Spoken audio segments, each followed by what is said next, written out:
ఆ రోజు కార్మికుల సత్తా, ఎర్ర జెండా సత్తా చూపిస్తాం, చూపించాలి మన సత్తా.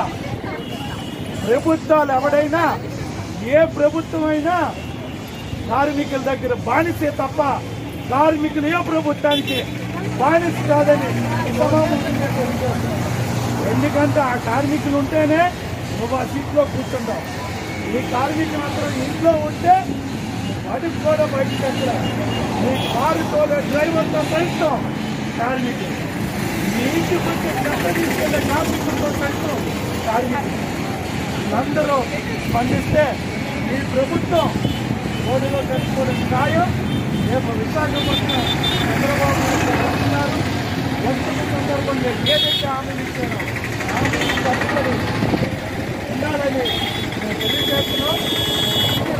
కూడా ఆర్థిక వర్గం ఏదో ఒక్కబడి కార్యక్రమాలు చేయకుండా కార్యక్రమాలు మనకున్న లక్ష్యంతో ఏదైతే లక్ష్యంతో అనుకుంటున్నామో ఆ లక్ష్యాన్ని